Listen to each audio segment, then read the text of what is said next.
ഒരു പൊതുപ്രവർത്തകനെ സംബന്ധിച്ചിടത്തോളം അതൊരു മോഹമല്ലല്ലോ, ഒരു പ്രവർത്തനത്തിൻ്റെ അത് അംഗീകാരം ഉണ്ടാവും എന്നുള്ള പ്രതീക്ഷ ഉണ്ടായിരുന്നുണ്ട്. ഇത്തവണ അതുണ്ടാവില്ല. ഇത്തവണ അത് മാറ്റം തന്നെ സംഭവിക്കും, ഒരു സംശയം ആ കാര്യത്തിലില്ല. ഞങ്ങൾ നല്ല പ്രതീക്ഷയിലാണ്.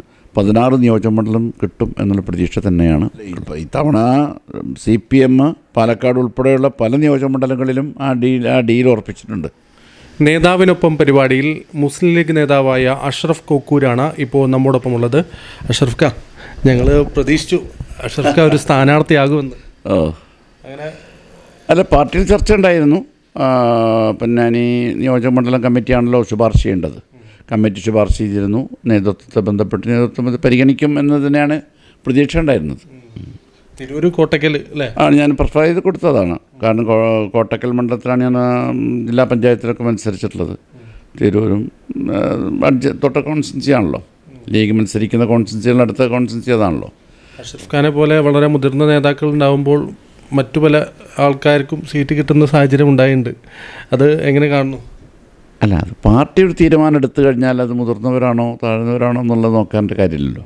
തീരുമാനം എടുക്കുന്നവരെയുള്ള അഭിപ്രായങ്ങളൊക്കെ പറഞ്ഞിട്ടുണ്ട്. തീരുമാനം എടുത്തു വന്നു കഴിഞ്ഞാൽ പിന്നെ ആ പറച്ചിലിനൊരു അടിസ്ഥാനമില്ലല്ലോ. ഒരു തവണ മാത്രമല്ലേ നിയമസഭയിൽ ഗുരുവായൂർ മാത്രം, ഒറ്റ തവണ മാത്രമേ 2011 ഗുരുവായൂർ മത്സരിക്കാൻ പാർട്ടി അവസരം തന്നു. പിന്നീട് ലഭിച്ചില്ല. കുറേ പ്രതീക്ഷിക്കുന്നു. അതുണ്ട്. ഒരു പൊതുപ്രവർത്തകനെ സംബന്ധിച്ചിടത്തോളം അതൊരു മോഹമല്ലല്ലോ, ഒരു പ്രവർത്തനത്തിൻ്റെ അത് അംഗീകാരം ഉണ്ടാവും എന്നുള്ള പ്രതീക്ഷ ഉണ്ടായിരുന്നു. ഇവിടുത്തെ നിവേദനമൊക്കെ പോയിട്ടുണ്ടായിരുന്നു അല്ലേ? അതാണ് നിവേദനമല്ല, KMCCയുടെ പ്രവർത്തകർ പോയിരുന്നു. പാർട്ടിയുടെ നിയോജകമണ്ഡലം കമ്മിറ്റി, ഈ മുതിർന്നവർ കമ്മിറ്റി എന്ന് പറഞ്ഞതാണല്ലോ, പഞ്ചായത്ത് പിന്നെ നിയോജകമണ്ഡലം ഐക്യകണ്ഠേനെ നേതൃത്വത്തോട് പോയി ആവശ്യപ്പെട്ടിരുന്നു. ഞാൻ സോഷ്യൽ മീഡിയയിലും കുറേ കണ്ടു അഷ്റഫ് ഖാ സ്ഥാനാർത്ഥിയാകുമെന്ന് ഉറപ്പായും പ്രതീക്ഷിക്കുന്നു എന്നൊക്കെ തരത്തിൽ. അല്ല, അത് പിന്നെ നമ്മുടെ ഈ ഹാൻഡിൽ ഡീൽ ചെയ്യുന്ന ആൾക്കാരത് ശ്രദ്ധിക്കുമല്ലോ. സ്നേഹമാണ് ജനങ്ങളുമായി അടുത്തിടപഴകുന്നൊരു പ്രകൃതമുണ്ട്. എല്ലാവരുമായൊരു സൗഹൃദ ബന്ധം സ്ഥാപിക്കുക എന്നുള്ളതാണ്.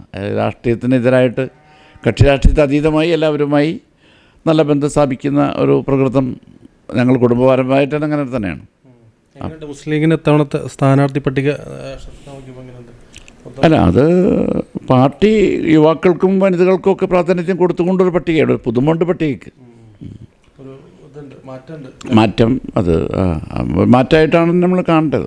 മാറ്റത്തോടൊപ്പം ഞങ്ങളെയും കൂടി ചേർത്ത് പിടിക്കണം എന്നൊരു ചെറിയ ആഗ്രഹം ഉണ്ടായിരുന്നു അല്ലേ? അല്ല, അത് സ്വാഭാവികമാണല്ലോ. പാർട്ടി പ്രവർത്തിക്കുമ്പോൾ സ്ഥാനമാനങ്ങൾ കിട്ടുക എന്നുള്ളത് ഒരു അധികാരമോഹമല്ലല്ലോ, അത് ഒരു അംഗീകാരമാണല്ലോ. ജനങ്ങളുമായി അടുത്തിടപഴകുമ്പോൾ ഉള്ള സംഗതികളാണല്ലോ അത്. UDF അധികാരത്തിലെത്തിയ ഒരു ബോർഡ് സ്ഥാനം അഷ്റഫ് ഖായ്ക്ക് പ്രതീക്ഷ ഉണ്ടോ? അല്ല, അത് സ്വാഭാവികമായിട്ടും പാർട്ടി അതനുസരിച്ചുള്ള അംഗീകാരങ്ങൾ തരും. എന്ത് എന്നുള്ളതല്ലല്ലോ, അധികാരത്തിൽ ഇല്ലാത്തപ്പോഴും മുൻകാലങ്ങൾ അധികാരത്തിലുള്ളപ്പോഴൊക്കെ ഇതുപോലുള്ള സ്ഥാനമാനങ്ങളൊക്കെ തന്ന് പാർട്ടി അംഗീകരിച്ചിട്ടും. ഞാൻ ബോർഡ് ചെയർമാനായിട്ടുണ്ട്, വിവിധ കമ്മിറ്റികളുടെ ഡയറക്ടർ ബോർഡ് മെമ്പറായിട്ടുണ്ട്, കൊച്ചിൻ യൂണിവേഴ്സിറ്റി സെനറ്റിലുണ്ടായിട്ടുണ്ട്. അങ്ങനെയുള്ള സ്ഥാനമാനങ്ങളിലൊക്കെ പാർട്ടി എപ്പോഴും പരിഗണിച്ചിട്ടുണ്ട്. UDFൻ്റെ ജില്ലാ കൺവീനർ എന്ന നിലയിൽ അഷ്റഫ് ഖാ ഇത്തവണത്തെ UDFൻ്റെ മലപ്പുറം ജില്ലയിലെ വിജയത്തെ എത്ര വിജയസാധ്യത കാണുന്നു? ഞങ്ങൾ ഇത്തവണ വിജയസാധ്യത ഇപ്പോൾ കണക്കാക്കുന്നത് 2 നിയോജകമണ്ഡലമാണല്ലോ ഇപ്പോൾ LDFൻ്റെ കയ്യിലുള്ളത്, പൊന്നാനിയും തവനൂരും. തീർച്ചയായിട്ടും തിരിച്ചു പിടിച്ച് 16 മണ്ഡലങ്ങൾ കിട്ടുമെന്നുള്ള പ്രതീക്ഷ തന്നെയാണ് ഞങ്ങൾക്കുള്ളത്. 16 നിയോജകമണ്ഡലം കിട്ടും എന്നുള്ള പ്രതീക്ഷ തന്നെയാണ് ഉള്ളത്. തവനൂർ ലീഗിന് കിട്ടുമെന്നൊക്കെ ഒരു ചർച്ച ഉണ്ടായിരുന്നു, പിന്നെ അവിടെ എത്തി. അവസാന സമയം വരെ ചർച്ച ചെയ്തിരുന്നു. അവസാന നിമിഷം വരെ സീറ്റ് ലീഗ് എടുത്തൊരു മാറ്റത്തിന് വേണ്ടി ശ്രമിച്ചിരുന്നു. പിന്നെ ഘടകകക്ഷികളുടെ കൈകളിലെ സീറ്റാകുമ്പോൾ അപ്പുറത്തുള്ള തിരുവമ്പാടി വിട്ടുകൊടുക്കാൻ അവിടുത്തെ ആളുകളും ഇവിടുത്തെ വിട്ടുകൊടുക്കാൻ കോൺഗ്രസിനും ഉള്ള വൈമനസ്യാണ് അതിന് തടസ്സം വന്നത്. എങ്ങനെയുണ്ട് ഒരു സ്ഥാനാർത്ഥിയായി? അദ്ദേഹം DCC ഏറ്റവും കേരളത്തിലെ പ്രായം കുറഞ്ഞ DCC പ്രസിഡൻ്റാണല്ലോ. സ്വാഭാവികമായിട്ടും ഞാൻ ഇന്നലെയും ബന്ധപ്പെട്ടിരുന്നു. വളരെ നല്ല പ്രവർത്തനം കാഴ്ചവെച്ച് മുന്നോട്ട് പോവുകയാണ്. ലീഗ് അവിടെ ഒരു സജീവത കുറവുണ്ടോ അവിടെ? ഒരിക്കലുമില്ല. ലീഗ് വളരെ ആക്റ്റീവാണ്. ലീഗ് വളരെ ആക്റ്റീവാണെന്ന് മാത്രമല്ല, ലീഗ് ഒരു മുന്നണി സംവിധാനം വന്നു കഴിഞ്ഞാൽ പിന്നെ അതിൽ പിന്മാറി നിൽക്കുക എന്നൊരു ലീഗുകാരനെ സംബന്ധിച്ചിടത്തോളം കഴിയാവുന്ന ഒന്നല്ല. അത് സ്വാഭാവികമായിട്ട് ആരും അത് മാറി നിൽക്കില്ല. മാറി നിന്ന് പോകാമെന്നല്ലാതെ പാർട്ടി കൂടുതൽ ശക്തമായി ചെയ്യാം. ദിവസം ഒരു ബാവാജി ഒരു പ്രഖ്യാപനമൊക്കെ നടത്തിയിട്ടുണ്ടായിരുന്നു. നല്ല വോട്ട് നേടുന്നവർ പഞ്ചായത്ത് കമ്മിറ്റിക്കൊരു വിദേശ യാത്രയൊക്കെ വലിയ വിവാദമായിട്ടുണ്ട്. അത് അദ്ദേഹത്തിൻ്റെ ശൈലിയിൽ അദ്ദേഹം പറഞ്ഞതാണ്. അദ്ദേഹം പറഞ്ഞ കൂട്ടത്തിൽ ഞാനത് കേട്ടു. അദ്ദേഹത്തിൻ്റെ ശൈലിയിൽ അദ്ദേഹം ഇത് പാർട്ടിയല്ല, മുന്നണിയല്ല, സ്ഥാനാർത്ഥിയല്ല എന്നൊക്കെ പറഞ്ഞെങ്കിലും അദ്ദേഹത്തിൻ്റെ ഒരു ആവേശത്തിൽ അദ്ദേഹം പറഞ്ഞു പോയതാണത്. പൊന്നാനി നിയോജകമണ്ഡലത്തിലെ പ്രവർത്തനങ്ങൾ എങ്ങനെ കാണുന്നു ഇത്തവണത്തെ സാധ്യത? പൊന്നാനി നിയോജകമണ്ഡലത്തിലെ പ്രവർത്തനം ഇത്തവണ മൊത്തത്തിലുള്ള പ്രവർത്തനം എന്ന് പറഞ്ഞാൽ ഞങ്ങൾ പഞ്ചായത്ത് തെരഞ്ഞെടുപ്പോട് കൂടി തന്നെ ജില്ലയിലെ പ്രവർത്തനങ്ങൾ ക്രോഡീകരിച്ചിട്ടുണ്ട്. അതിന് ഏറ്റവും കൂടുതൽ ഒരു ഉദാഹരണമാണ് ഇത്തവണത്തെ പഞ്ചായത്ത് റിസൾട്ട്. അതിന് UDF-ഉം കോൺഗ്രസ് കമ്മിറ്റിയും ജില്ലാ ലീഗ് കമ്മിറ്റിയും ഒരുമിച്ചിരുന്ന് പാർട്ടി ചർച്ച ചെയ്ത്, കാരണം അത് ശ്രദ്ധിച്ച് കാണും, പാർട്ടിക്ക് അതീതരല്ലാത്തവരൊക്കെ മാറ്റി നിർത്തിയിട്ടുണ്ട്, പാർട്ടിയുടെ തീരുമാനങ്ങൾ നടപ്പാക്കിയിട്ടുണ്ട്. ഭൂരിപക്ഷം സീറ്റുകളും UDF-ൻ്റെ ആളുകൾ തന്നെയാണ് അംഗങ്ങളായിട്ടുള്ളത്. മലപ്പുറം ജില്ലാ പഞ്ചായത്ത് തന്നെ പ്രതിപക്ഷമില്ലാത്ത പഞ്ചായത്തായി മാറി. ഈവൻ ചങ്ങരംകുളം ഡിവിഷനടക്കം ഞങ്ങൾ ഒരു കഴിഞ്ഞ കുറേ കാലങ്ങളായിട്ട് ഞങ്ങളുടെ കയ്യിലില്ലാത്ത സാധനമാണ്, അതടക്കം ഞങ്ങളുടെ കയ്യിൽ കിട്ടി. ആ മാറ്റമാണ് ആ ചർച്ചയുടെ ഫലമായിട്ടുണ്ടാക്കിയിട്ടുള്ളത്. അതിനുശേഷം നടന്ന PD സതീശൻ നയിച്ച, പ്രതിപക്ഷ നേതാവ് നയിച്ച മറ്റേ പുതുയുഗ യാത്ര, അത് ജില്ലയിൽ ഞങ്ങൾ കോർഡിനേറ്റ് ചെയ്ത് എല്ലാ നിയോജകമണ്ഡലങ്ങളിലും കേന്ദ്രീകരിച്ച് ഏറ്റവും അവസാനം നടന്നതിൻ്റെ സമാപനം പൊന്നാനി, കോട്ടക്കൽ, തവനൂർ മണ്ഡലത്തിൻ്റെ എടപ്പാളായിരുന്നു. അപ്പോൾ അതിൽ തന്നെ ഞങ്ങളെല്ലാം ഞങ്ങളുടെ പ്രവർത്തനങ്ങൾ സെറ്റാക്കി വെച്ചിരുന്നു. കോൺഗ്രസ് പാർട്ടി അവരുടെ പ്രവർത്തനം, ലീഗിൻ്റെതായ പ്രവർത്തനം, വോട്ട് ചേർക്കൽ ഉൾപ്പെടെയുള്ള കാര്യങ്ങളൊക്കെ ചെയ്ത് ശരിയാണ്. അതുകൊണ്ടാണ് ഞങ്ങൾ വളരെ ആത്മവിശ്വാസത്തോടെ 16 സീറ്റും ഇപ്രാവശ്യം ഞങ്ങൾക്ക് കിട്ടും എന്ന് പറഞ്ഞത്. ഇത്തവണ ലീഗുകാർ ഭയങ്കര ആവേശത്തിലാണ്.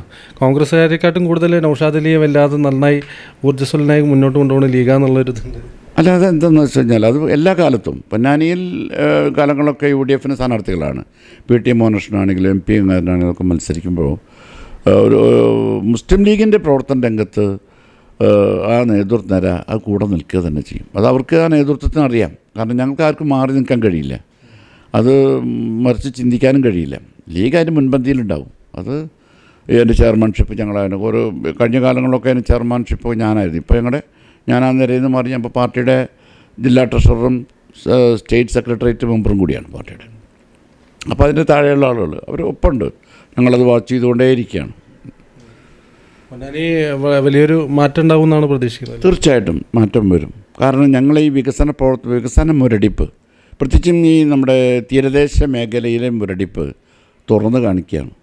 ഞങ്ങളത് വളരെയധികം അവിടുത്തെ ജനങ്ങളുമായി ഇടപഴകി അതിൻ്റെ ചെറിയ മാറ്റം ഈ മുനിസിപ്പൽ തെരഞ്ഞെടുപ്പിലുണ്ടായിട്ടുണ്ട് ആ മേഖലയിൽ. അത് കാണും, ആ മാറ്റം തീർച്ചയായിട്ടും കാണും.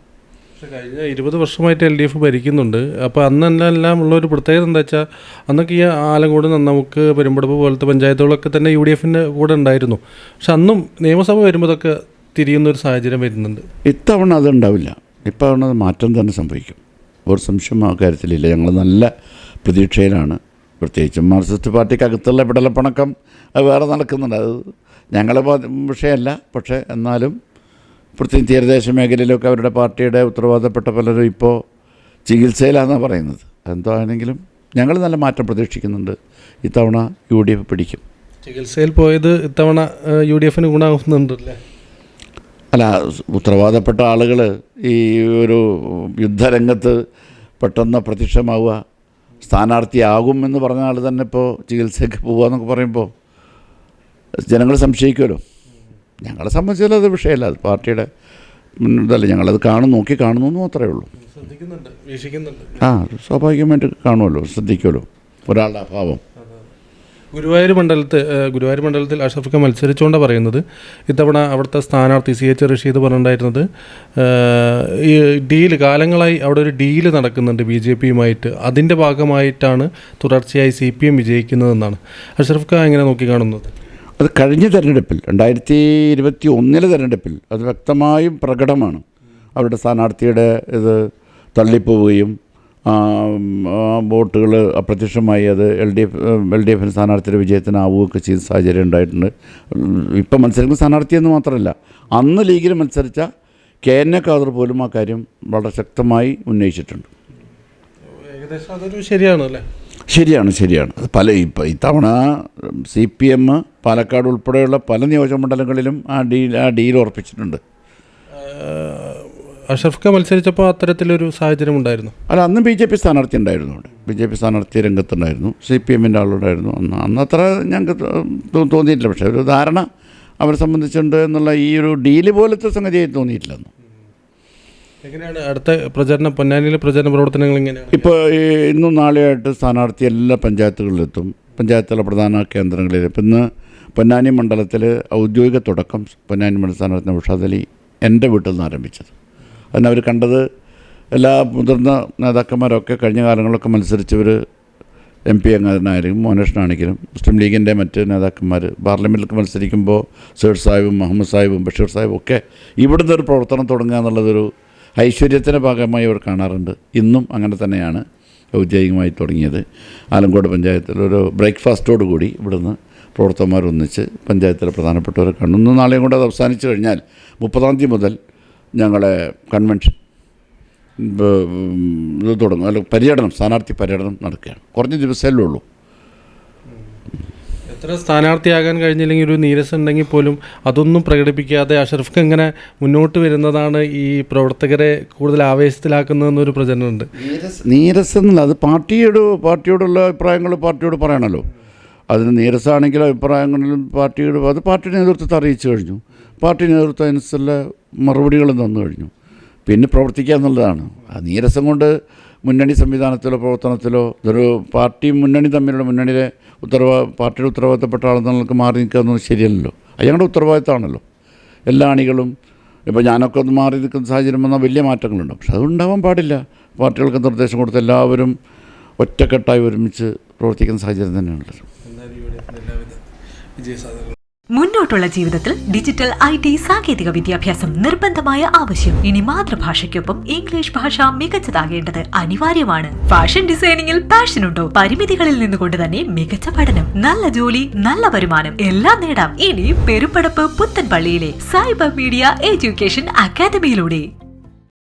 ഫർണിച്ചർ വിപണന രംഗത്ത് വർഷങ്ങളുടെ പ്രവർത്തന പാരമ്പര്യമുള്ള വെളിയംകോട് ഗ്രാൻഡ് ഫർണിച്ചർ കൂടുതൽ വിശാലതയോടെ. Grand furniture Veliyancode. ഫോൺ 9539903090.